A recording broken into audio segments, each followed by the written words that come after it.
Hey guys, welcome to the Life in Service podcast, where we dig into every aspect of military life, from active duty service members to veterans to their families and the issues they all have to deal with. Today I am joined here by Willie Keller, Commander of Command Sergeant Major AC Cotton VFW 12209. Did I get all that right?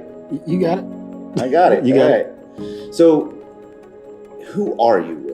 Because everybody, I can say your name all day long, right?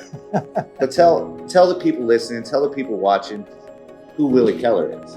I'm a humble servant that wanted to give back to an organization that gave so much to me. And you're here in Central Texas. You Yes. live in Killeen, right? Yes. Why are you here? Because you're not from here. Where'd you grow up? I was born in Alabama, grew up in Atlanta, Georgia, back and forth between Calhoun County, Alabama, and Atlanta, wherever my grandmother was preaching at, and decide where God called her to go to.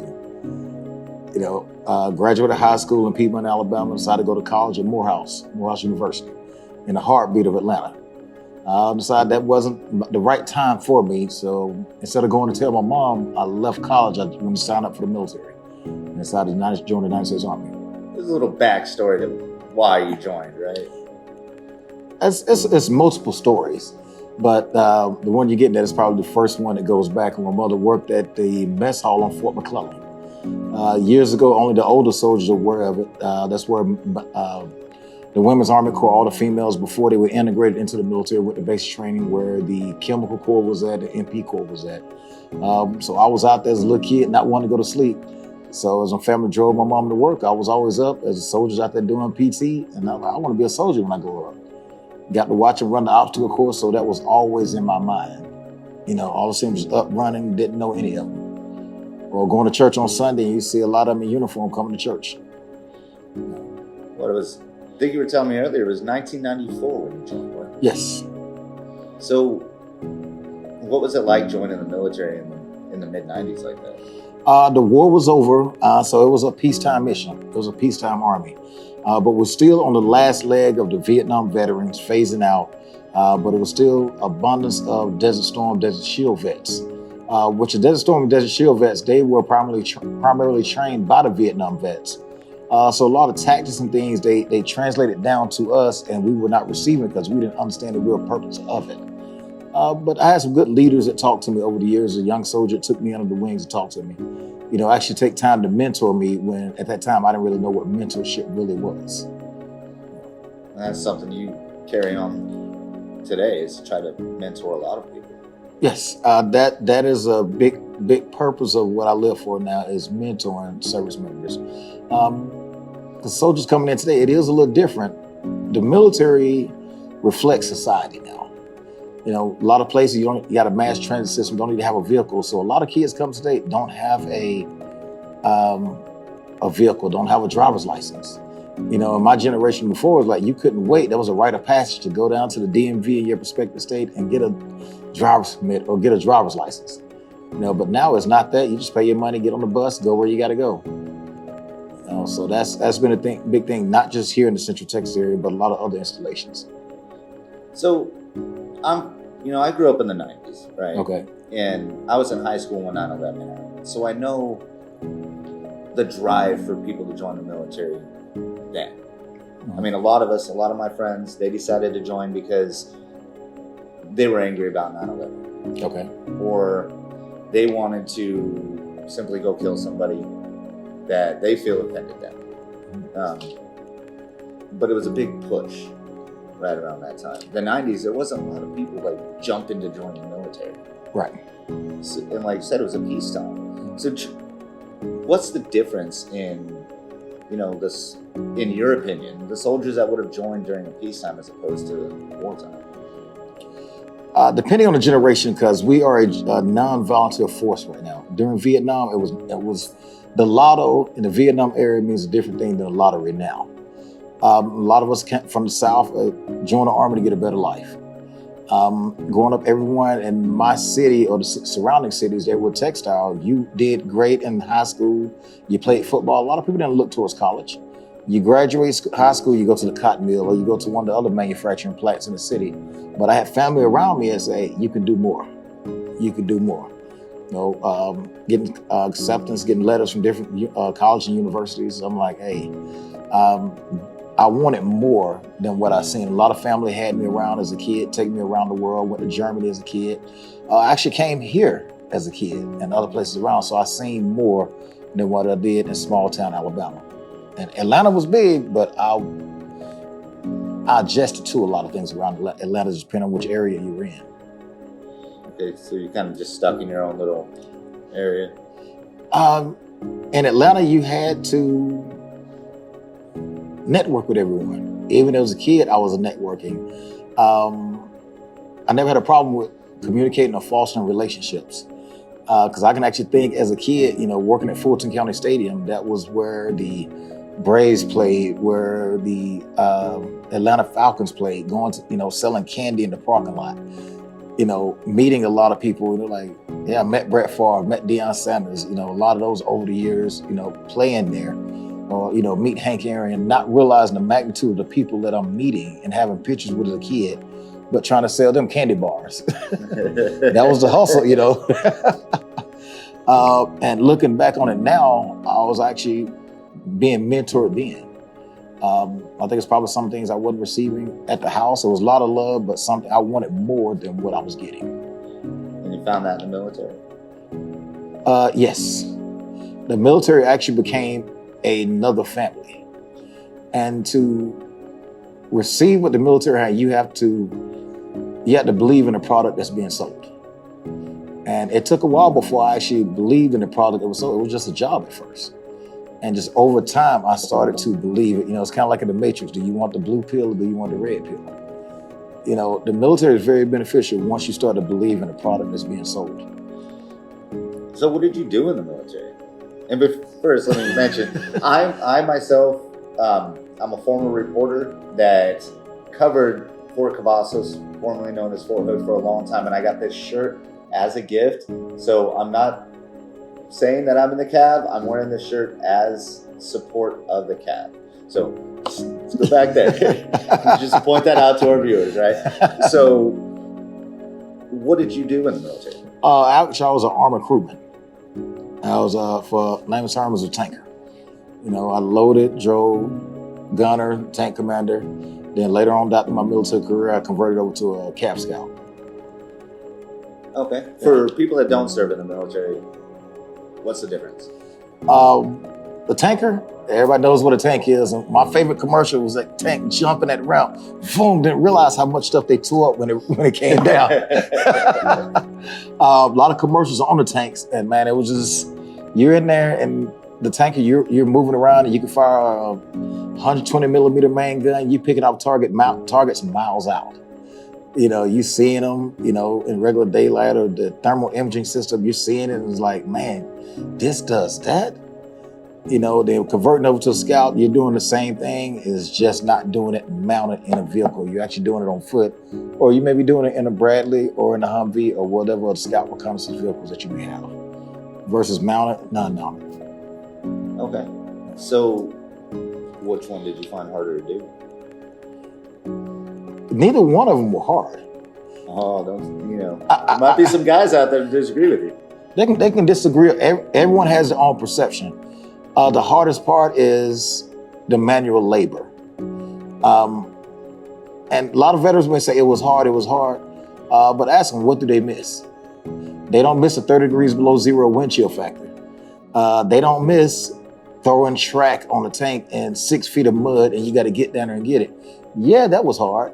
Or you're cracking a road wheel or you're tearing up something on the tank and you're out there rained on, miserable. You've been in the field for 45 days. When I say the field, in a training environment, you're not running down the street having fun downtown. You're actually in a training environment, same thing you would have in combat. Those are some of the miserable times. Or the enemy that you're playing war end up blowing up your food, what you call class 1. You're like, man, what was breakfast? Man, it got hit on the way in. Damn. So those times were hard where you still have to push through. Or, sometimes just frustrated. You got to, you find gunnery where you got to go qualify on your tank, different scenarios to push yourself to the limit, but also push to the level of what the vehicles are capable of doing. Then the hard thing is getting off your tank and let somebody else go shoot it to qualify. So you keep talking about training and stuff, but you joined in 92. Yes. You served more than the 7 years it took to get to 9/11.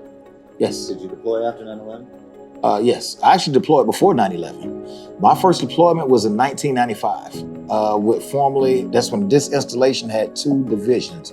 You had 1st Cavalry Division, you had 2nd Armored Division. I love that patch because that's the only one over the left breast, and it said Hell on Wheels. We deployed to Guantanamo, Cuba, which is a humanitarian mission. Then some of us went over to Haiti for a peacekeeping mission. That was actually the first deployment, that I seen stuff that I never would have found. I didn't know never laid eyes on an iguana until I got to Cuba. I didn't know what a Cuban was. I just knew Fidel Castro. I didn't know that Cubans was as your skin tone or dark as night. I didn't realize, but being there in Guantanamo Bay, you actually got to see that, and you deal with the different branches. Even being young in the military was the first time working with other branches of the military as well. We had the Navy, Marine Corps, and also Air Force on the installation with us. And coming back here, and that was the beginning of Force 21. A lot of things that we do now, we're training, getting new computerized systems. So we were spending 6, 7, 8 months in the field. At time, including the National Training Center, which is one of the best trainings that you would ever receive.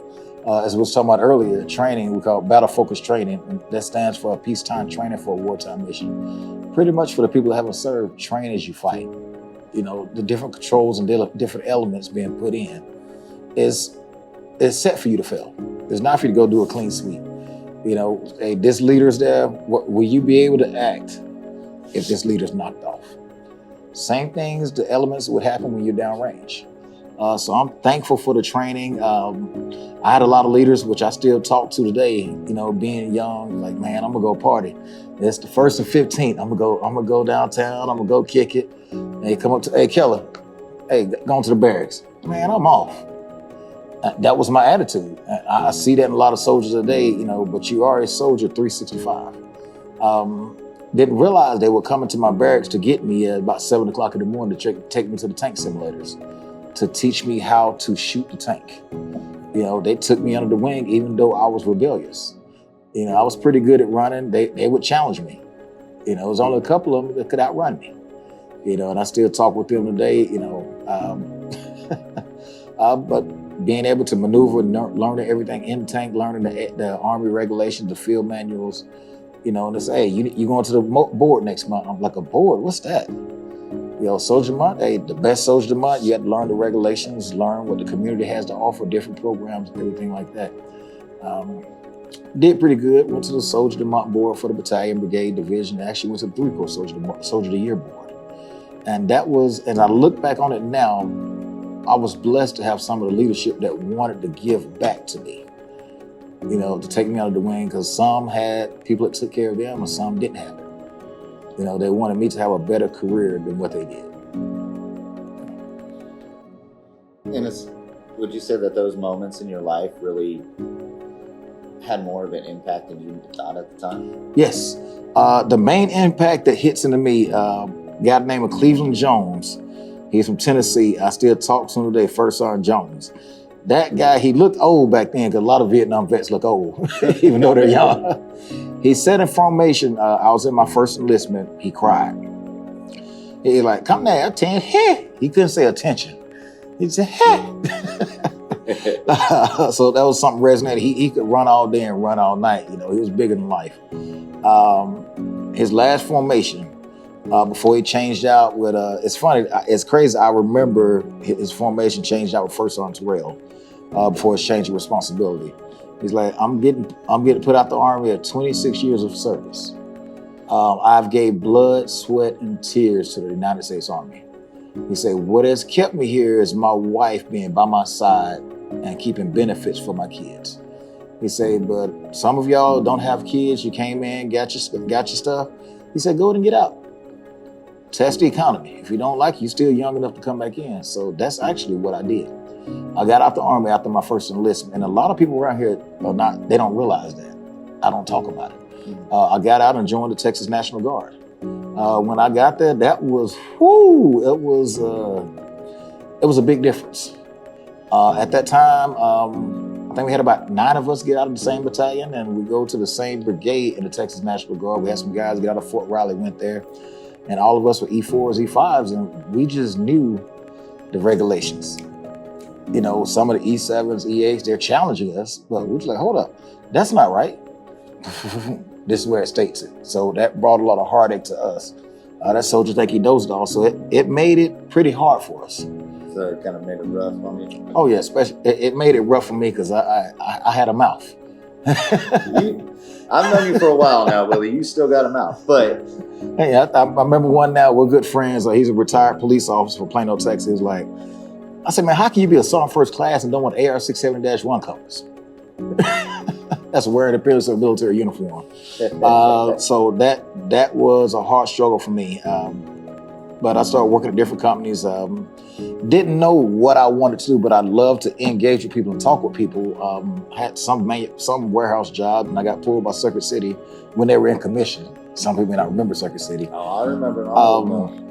And I like the things they gave that structure, where they call it basic training, where they sent you to their corporate headquarters for a 2 weeks training to learn everything about the audio video, and they train it to read the SKUs on what says the history of Klipsch, not Klipsch, that was another company, Klipsch, Panasonic, Sony, and all of that right there. So that first year, I think I got hired in March. Between March and December, I think I made like $98,000. I was just shy of $100,000. In a 10-month span. That was way more than what I was making in the Army. Later on that, I got recruited by a company. Way more than a lot of us are making now. The next year started off good. It was going to be a lot more than that. And I got recruited by a company, Twitter Hi-Fi Buys. That first year, right, with 99, 2000, I think I made about $170 a year. Then they put me on salary. I was the youngest regional manager. So I had Texas, Oklahoma, Louisiana, Arkansas, New Mexico under my belt. So I would actually fly and hit some of those stores. It was a life, but I was still learning. So a lot of things I won't take for granted right now. Get to meet Noah Lee, the owner of Monster Cable, going to Hope, Arkansas to Klipsch. And a lot of things take me back to the military to see where Klipsch has made it, the first horn speaker. That was a airplane assembly plant for World War II. And to walk through there and see all of that and the remnants of the military, the assembly line of everything, and I'm like, wow. So I got to see a lot of things, get flights to go to LA. I never would have thought I would have done it, but I was still missing a void in my life, even though the money was there. The money was good. Especially back then. Yes. But that weekend a month, I look forward to going to drill. Soon I finish drill, I could throw my uniform and uniforms in the cleaners. Throughout the month, I sit there. That was still spit shining boots, having my boots done and everything, and going in there and just like, I'm here, let's get it. I would come in early. Me and some of the guys go in there. We come and hang out early. And luckily, I negotiated in my contract. Never knew 9/11 was going to happen. I said, so what if I ever get called back in the Army? How would my pay go? They were like, no problem. We will keep you your pay that you're making. We'll give the average. And any bonus that you would have been given, you would still get it. So 9/11 hit. I was sitting in my apartment, me and a friend of mine. And we're sitting there just joking, laughing because we had a big barbecue the night before. We're still cleaning up the next day. And looked at the TV and I seen a plane go into the building. I'm like, what the hell? I'm thinking it's an advertisement for a new movie coming out. Never in a million years I thought someone would run a plane into the Twin Towers. And then you see it come off, breaking news. I'm like, oh, what the hell? And that played out. Then I said, hey, we can't talk, but I'm watching the news. Next thing I know, my phone went off. It was the battalion sergeant major. He said, hey, Keller, pack your bags, be at the armory tomorrow. He said, the flag done flew. Roger. My bag stayed packed anyway. I don't know why, but the bag stayed packed, ready to go. So I called my uncle, which is more like my big brother, called him up to him. He was like, okay, I knew something was gonna happen. Went out to the unit that morning. We did the processing, make sure your shots and everything was up to date. That was the first time activating the National Guard since Vietnam? You would know better than me. I'm just thinking that I don't know if they activated that many during Desert Storm, Desert Shield, but I was sent out to DFW Airport. I was the NCRC for Echo Terminal. That's where Delta Airlines was at. The first time walking into the terminal, we in a single file column. We got our weapons with us. Everybody got the M4s. Well, we didn't have M4s then. We had M16, the long rifles, and you had your 9mm. We didn't even have the hip holsters at the time. We had the shoulder holsters for the pistols. And when we walked through that airport, it was only 3 days. No, I don't think it was 4 days after 9/11. We actually got a standing round of applause walking through DFW Airport. America felt secure. When you seen the soldiers walking through the airport, I'm looking, I'm like, oh, the alarm's going off. Ding-ding-ding-ding. Nobody said anything. They just stopped, cleared the way, everybody moved that way, and they clapped, and we just roved. We got to meet a lot of people. A lot of people actually joined the military, worked at the airport at the time. One of the guys, last time I seen him, he was a first sergeant in the Army. He was like, man, I get paid, my family's good. He said, but I'm missing something. Daddy served, mama served. He said, I think I want to serve. So we got him recruited. He joined the military. Had a prosperous career. I don't know where he's at now. So you ended up back in the regular Army? It was actually, I don't know if it was called Title 10, but we was there before our pay kicked in. So I was actually called, we were there at the airline, so the pay kicked in. I'm like, man, I can't survive off this. So luckily my mortgage is still being paid. After a couple of months at the airport, I moved over to Love Field, and I got the call that 4th ID called us back to active duty. So we went from there back down here, back to here. So since 9/11, I've only been off orders. The most was 2 weeks. Leave here, go to drill sergeant school, or go over here. The different schools in the military, I only went to one school that wasn't an active component school. And I can't remember which one it was. It was actually in Louisiana, Camp Beauregard. But all of the schools were for the active duty component. So a lot of us, and we were missing being with the military. And so to get back into it, man, it was great. To get orders and say, you're now with 3/8 Cav. Okay, so I'm back active. Go there for 8 months. After you came back in Iraq, you down 2 weeks. Hey, you got orders to go over here. And you get calls, say, hey, when the Sergeant Major called me and say, hey, Keller, he say, you got airborne school next month. I'm like, what the hell? I'm a tanker. He said, not no more. You're a scout. He's like, how many first? So it wasn't your choice? You just no, it became wasn't a my scout? Yeah, once you get to a certain level, you can cross level. Yeah. It's like, you're going to make first sergeant. You're going to make sergeant major. He's like, as long as you keep your mouth shut. Is that why you didn't make sergeant major? No, I got blown up. I got blown up a few times.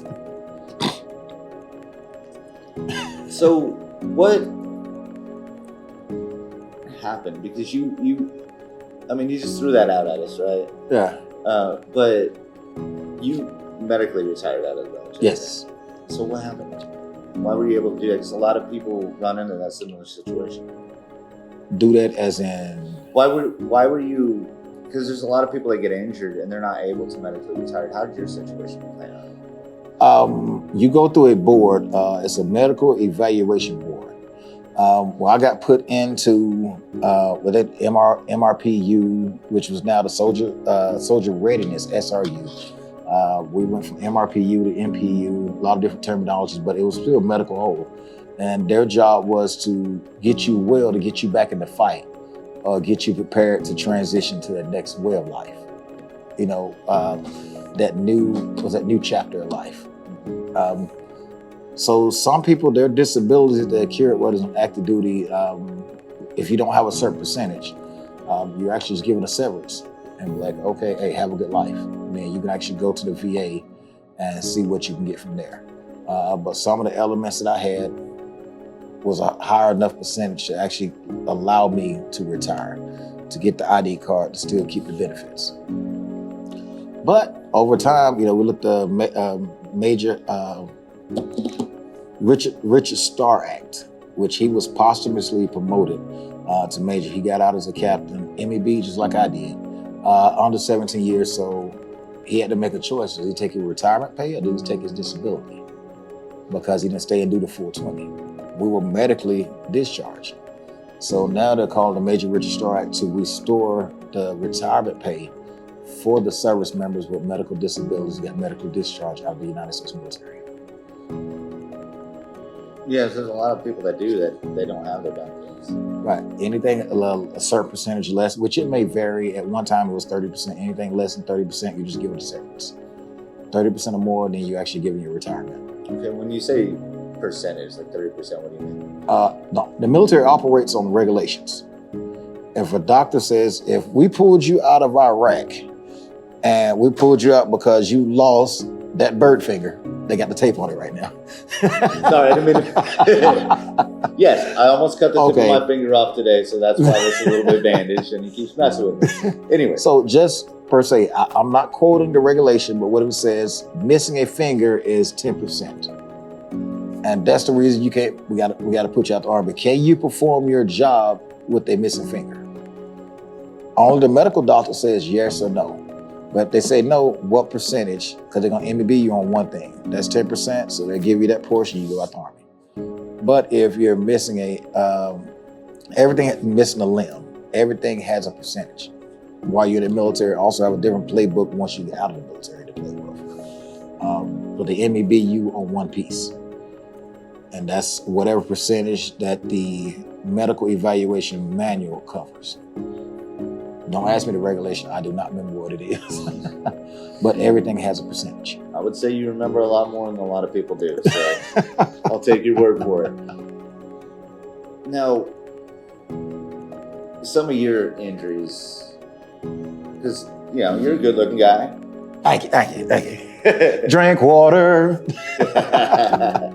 No, you don't have a lot of exterior scars. Some of yours are on the inside. Actually, I do have scars on the outside, but you don't see them. Scars over the side, they went in, when they pulled me out of Afghanistan at 14.5% of my lung capacity. It was so much going on. And they told me that in Germany, when they medevaced me, they was like, hey, we're going to have to do surgery. I'm like, they all gave me the option to get cut here. I'm like, and they gave me you could die. I'm like, man, if you're gonna do surgery on me, you're gonna do surgery in America. I'm not dying in Germany. I said, you say it's a possibility I could die? He said, yes. I'm like, okay. Came back here, they did the surgery down in San Antonio at Bampsey. So as they went in, they pulled out some stuff. It was like part of the lung that was deformed due to the pulmonary problems that came into the system. And actually pulled shrapnel out of my body as well. From one of the IEDs or whatever when I got hit, but it just, you just suck it up and drive on. So I actually have scars on my side and on my legs that you won't see unless my shirt was off. You can leave it on. Yeah. Got a good six pack. It used to be a six pack, it's a 2-pack now. But just getting old stuff sucks sometimes. Hey, like wine. So is some wounds are visible. You're talking about the scars. Yes. And you mentioned earlier about being blown up. Are you willing to tell that story? Why not? I think which one? I think one was PRT Farah. In Southwest Afghanistan. We actually had a little fob right there. Usually we have a EOD. Man, we got awards from ISAF for the platoon that gathered the most unexploded ordnance in theater at the time. So we had to go up there, go and ignite it to blow it up. So the night before, we was actually on the towers and we're calling up, hey, we got somebody in the area that shouldn't be in the area. We sent somebody out there. The leader at the time was like, hey, just watch. I'm like, but they're in an area that they shouldn't be in. I'm like, let's send somebody out to check on them. I'll just stand by and watch. Okay, I'm NCO, but a commissioned officer said that's what you do. Got to follow the rules. So the next day, after we got off the towers, we're going out there to go, because we had a upcoming mission. So we want to blow some of the UXO, then go in and test fire weapons before we actually get ready to go. So I'm gonna say Echo 1. There's EOD, Echo 1 and 2. They went up probably about 3 clicks up in the valley. And a little bit further than that, set up their charges, the UXO that they have, set up their charges and go back. So we're right, I think our compound was about a click behind us in the airfield. And we're sitting on the east side of the airfield, probably about 200 meters off the airfield. And I'm sitting there, we're just sitting there talking, shooting the crap like we do. The gunner's up on their station. And I seen my medic, she was female from the Navy, I had a Navy corpsman with me. And I seen her eyes go up. And I'm like, what the hell? So I look, and she shocked, she stood. You know, well, Echo 1 already told me they're coming back, so it's a timer delay. And as they coming back, eyes went up. And so I turned back and I seen that Humvee coming down. And I'm like, load up, whatever words I said. I can't remember exactly. And Ace 1 Echo, this Ace 4 Echo 1's hit. Stop and pull security. I don't remember, but my soldier said, oh, what the fuck, we gotta move. Because we knew it was a second timer. I mean, me looking was where they went down at was where that guy was digging at the night before. So if they got hit with that one, they still have a timer delay on theirs and has a great blast area is gonna get them. So as we're coming back, I grabbed the staff sergeant, I threw him on the front of the Humvee, and he had little racks right there. So I grabbed that and grabbed the front fender, the brush guard. So as we're coming back, they put the other guy in the other vehicle behind us. As we're coming back, and that vehicle went up. We done hit an IED that was buried. So I'm laid across the hood, and I'm like Superman. As the back of the front vehicle went up, the front of the vehicle went up, but the back went up even further. So my axis was off. I'm like straight up and down. So I can imagine the vehicle was probably like this. And as it came down, I had blood on my legs and everything. And I'm like, what the hell? So we got up, we got on the mic, and I'm trying to pass sit reps up, because one thing you do in the military, you have to actually pass real-time information back. You know, somebody got hit. And that piece, that tormented me for years. You know, as we got the guy and we put him in the vehicle, we see blood coming from his ears, blood's coming from his eyes, and I'm like, man, what the hell? And that pissed me off, you know. What I really talked since then was like, stop and pull security. You were informed, we got eyes on, this is happening. I'm good with, I'm not good with it right now, but I don't get as pissed as I did. One of the others where I messed my leg up at, it's funny, like I tell soldiers that it can always be worse. They're like, what do you mean it could be worse? I'm sitting on the toilet. So there I was, reading a magazine. And a rocket came in the bathroom, and I'm like, oh, what the hell? So I'm pulling gravel off and running to the bunker, come out the back. Did you get to finish them? I don't remember. So as I'm running out the back, and we got a Humvee right here on the backside of the building, a rocket actually came in and threw me in there, and that took me out of commission for about 3 weeks. You know, I couldn't walk on my right leg. The doc said I tore something in there. I don't remember what it was, but I was out of commission, so I limped the rest of the deployment. You know. So how did you get the injury that affected your lungs so bad? I could not specifically say where it happened at. You're riding through fields of marijuana plants 14 feet high, 20 feet high, and you're actually paying them, you putting fuel on them to burn them, or poppy fields. Don't know if that was the fumes that did it, I don't know, or just other things that we encountered.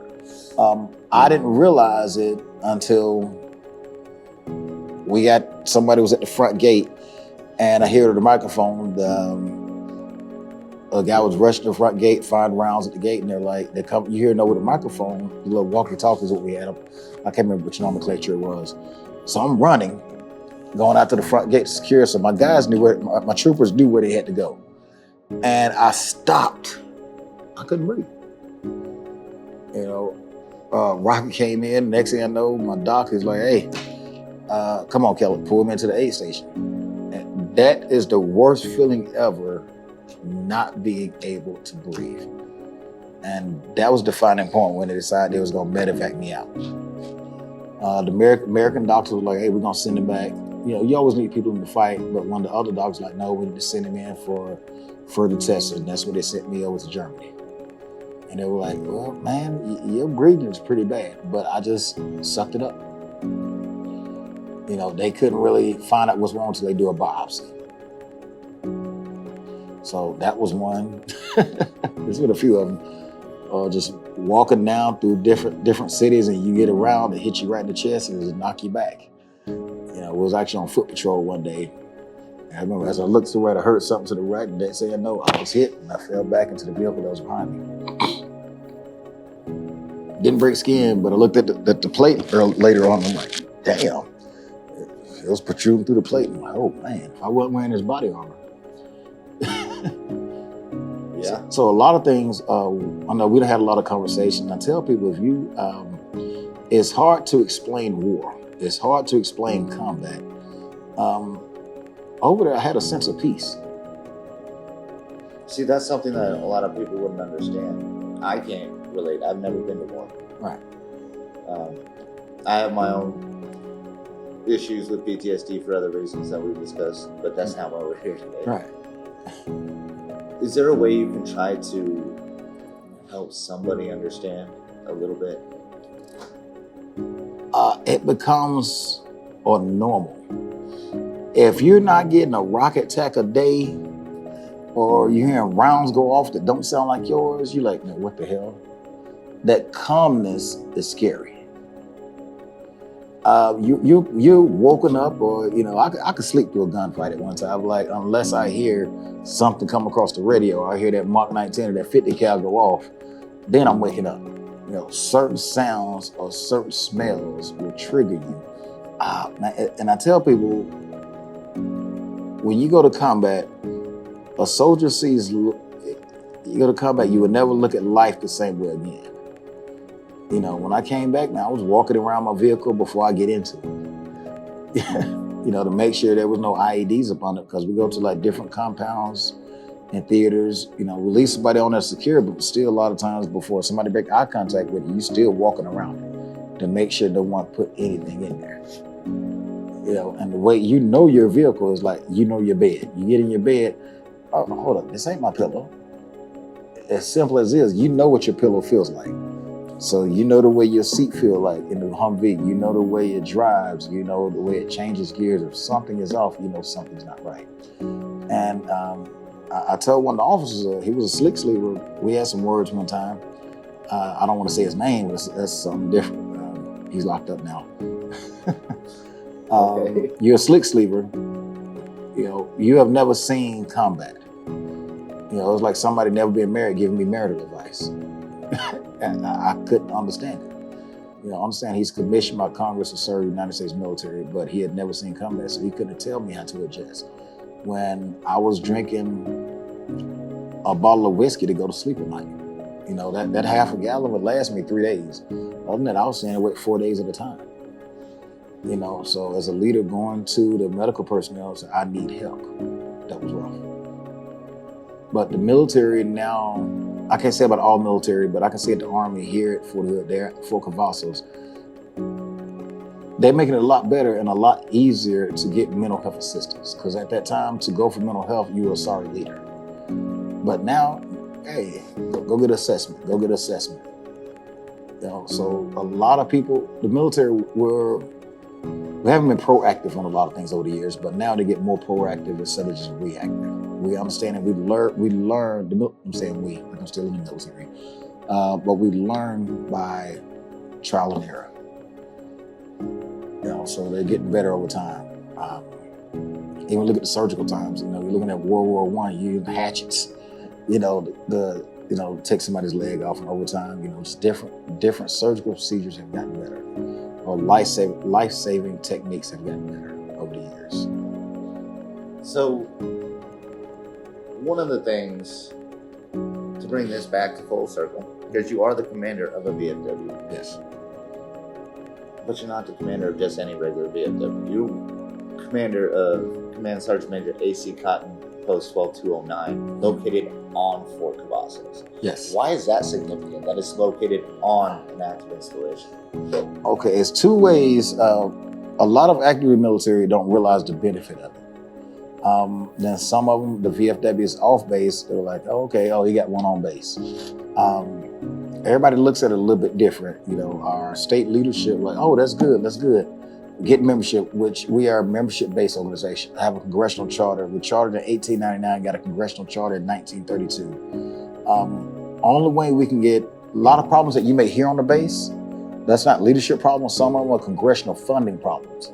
So we can get with the legislators to get that funding for them. But if we know it's a problem and the leadership can't fix it, that allows us to go to Congress and get it fixed. And that you can do by having it located on post? Yes, we have direct access to service members. Not to interfere with the training and everything else going on, but also go out there and mentor. Also, as they deploy, we actually have family members that work with the family readiness groups to keep that continuity as they're PCSing in and out to get them integrated to the area. And I look at it as we're trying to be an asset to Fort Cavazos. We're the only one stateside.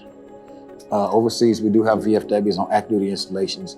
We have our core principles of things that we have to do, our programs. The Voice Democracy, the Patriot Pen. We actually have a foundation to help with financial assistance. But Texas, we have our own foundation. And it has done wonders. We have a military assistance program that allows us to request funds from national to assist with org days, family days, trunk or treats, different things or deployment ceremonies, redeployment ceremonies. We don't pay for help out with change of commands, but that's also an indirect way of recruiting, but getting to know the service members. Be able to open up and talk to them, and that allows me to gauge them, hey, let's go talk. Or I may see service members off in the community, some young service members, and they're afraid to approach their leadership with the problem that they have. And I pride myself on trying to foster a relationship with the leadership, even though all leaders, hey, I have an open door policy, but some of the soldiers are afraid to say that. So it's like, hey, try this. Or if I see that leader, hey, sir, ma'am, hey, can I talk to you for a minute? And I'll let them know what's going on. But as I talk to the service member, I like trying to pull back the onion. Have you tried this? Have you tried that? As a young soldier, man, I was afraid to go to my first line. Some things were wrong. Some things that went on then would not go on now. Some things were locked out. A lot of racial slurs were given back then. Sometimes it got swept on the rug, but if the wrong person heard it, it was rectified right then. And if it came from a leader, it was behind closed doors. They didn't dog that leader out in front of the subordinates. You said they do that now? I'm not present for it, but I've heard it in different installations. I seen it when I was in. As a leader, you don't really verbally counsel that service member in front of their subordinates. Sometimes you're gonna have to, but you're trying to avoid with that. So I'm so happy with, like I said, we learned from our shortcomings before. Out here, Fort Cavazos has the only People First Center. I love what they do there. They talk to soldiers what sexual harassment is, what sexual assault is. A lot of things they were saying, it's a learned behavior. The Army didn't teach that. The Army did not teach racism. A lot of that was taught at home. I didn't know the difference between a Mexican and a Puerto Rican until I came in the military. A lot of the racial slurs that were given were taught at home. Like, where did you learn that from? And they're like, so they're taking them to that course. What is sexual harassment? What is sexual assault? Some guys, if you want to talk to a woman, you got to grab them. Hey, you're going to go out with me tonight. But you have encroached in that person's space, and they discussed that at the People First Center. Okay.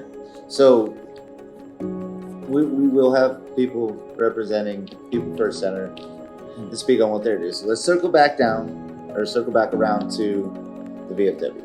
Okay. Now, there's obviously this stigma that's gone on for generations that the VFW is a place where old war veteran grandpa goes to get drunk so he can get away from the family. That's not what the mission of the VFW is it? No, that is now, the VFW looks at it as national. That is a canteen. That is not the VFW. That is a fundraiser. That's how we pay for the programs that we have. This service member need help. That's how we do that. We got to get somebody gas to go over here to take people to their VA appointment, take people to the hospital appointment. That costs money. So that money is generated from the canteen. But that becomes a lot of the problems when you're dealing with the local authorities, the Alcohol Beverage Commission, things like that. So a lot of people think that's the VFW, but the core of what the VFW is more of a legislative branch. We have 2 national offices. We have one in DC, that's the one that talks to legislature. We also have a national office in Kansas City. I know this in it, but let's give you a little backfill of it. Our first national headquarters was put in New York. Why? When a service member came back from combat, where did it release them at? In New York. So around the Great Depression, we moved it from New York to Kansas City, Kansas. Then we ended up buying the building where our headquarters is right now in Kansas City, Missouri. Why we moved there is that's when they would release the soldiers on transit system on the trains. And everybody would come through Kansas City, Missouri on a train. And they would go to their separate location, and that was the way we can get to them and talk to them to come up with our priority goals. If it wasn't for the VFW, there would be no death gratuity, no GI Bill, a lot of things we take for granted, the VA. We have people that, I look at with the watchdogs of the Veteran Affairs System. Now, if something's wrong, we can actually sit down and talk to the director. But we're not gonna have a beer with the director, hey, these are the shortcomings that we see. Texas has done great, with the veterans nursing homes. And I think we have 7 in Texas. I go to other states, they only have 2 or 3. What about the veterans? But the state has to buy in on it. The state of Texas has already bought in on taking care of the veterans. Department of Defense pays 65, 70% of the bill of the veterans home because they're taking care of their own. You were able to send us to war, but now you're gonna take care of us later. So if you were able to sum up in a sentence or two what the mission of the VFW is, what would that be? No one does more for veterans than the VFW.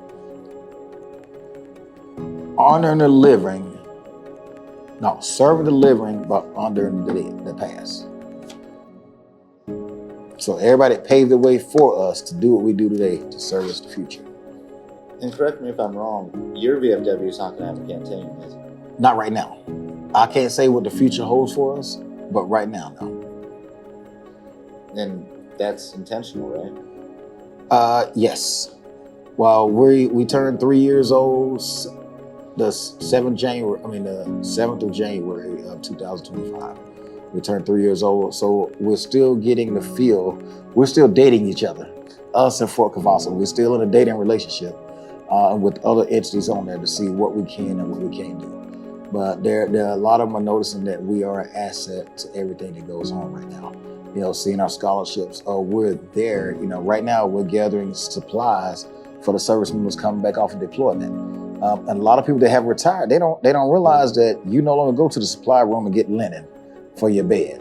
You go get a pillow or you got stuff that you can't get. If you come in at 2:00 in the morning and you go to your barracks room, there's nothing there until the next morning that you can go to PX or go to any convenience store and get what's needed. So we're coming that conduit right there to get stuff there to you. And that's something you're actually doing today? Yes. We're consistently taking donations for that. We had one unit came back. We done did a couple of them. We done loaded up planes from donations around the state of Texas. We got donations from other states. We got it sent over.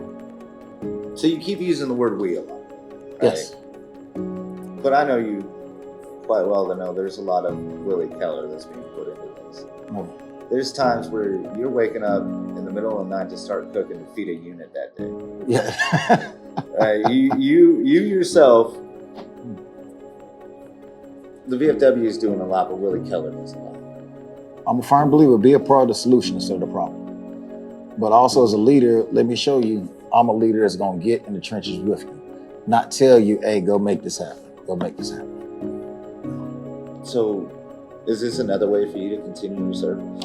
It actually is. It gives me peace of mind to be able to give back, and you see that soldier going off the cliff, and you can actually talk them or their fellow member off that cliff to bring them back. You're being a part. And as I just listened, Director of Retiree Service for United States Army was asking all the retirees to get back in the fight to help us with recruiting. The things that Command Sergeant Major A.C. Cotton, VFW Post 12209 is already doing. We're bringing JROTCs with the assistance of Fort Cavassos, getting them out there talking to soldiers, mentoring them to get them to decide, give them an option. Hey, you can go to college, you can go to ROTC, or you decide you want to come in the military, giving you options besides just the streets. So for soldiers stationed here at Fort Cavazos or in Three Quarters General, how can they get a hold of you? How can they take advantage of what you're offering? They can email me at post12209keller@gmail, or just go to our Facebook page, CSM AC Cotton 12209, and you can inbox me on there. Or you can go to the VFW website and punch in your zip code and VFW near me. So there's ways to get a hold of you. Yes. And you guys are there to help.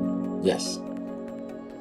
So if you had a message you could say to some of those soldiers that might have been like you, and it doesn't even matter if they're soldiers, the Marines, your sailors, National Guard, what have you, what would you tell those other service members that might be leery?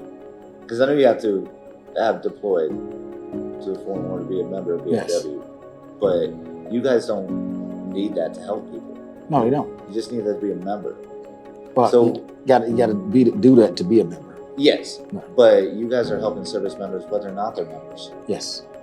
So just looking in the camera and speak directly to those people that might be leery or nervous or have too much pride to ask for a little bit of help. What would you tell them? I would say go out to your nearest VFW, because that's what I represent. See if you can sit down and talk to that commander, and he or she will be willing to talk to you and see whatever you have on your plate. Maybe pull back the onion and see what they can do to assist you. We have a lot of programs there for you. A lot of as leaders, sometimes we have our pride, but we are there for you. Just come out and have a conversation. It might be over a beer, it might not be over a beer, it may be over a cigar, but just keep in mind, no one does more for veterans than the VFW, and we're there for you, but we also have other congressionally chartered organizations that are there for you and there for members in the future. Also, look at being a part. You see the shortcomings that you had when you was in, or while you're still in. Be a part of the solution instead of the problem. And we're always looking forward to hearing from you. Well, Willie, I appreciate you taking the time to sit down. Ow, it hurts. Really? I'm the one with the busted hand, and you're... No, seriously. I mean, it's important for even people like me who didn't serve to get a behind the scenes look a little bit, to understand, to get that moment to hear directly from people who have served. We live here in Killeen, Texas, so we're surrounded by service members. Right. But there's a lot of Americans that don't have that have never even met a soldier. And actually, I'm going to say they do have it.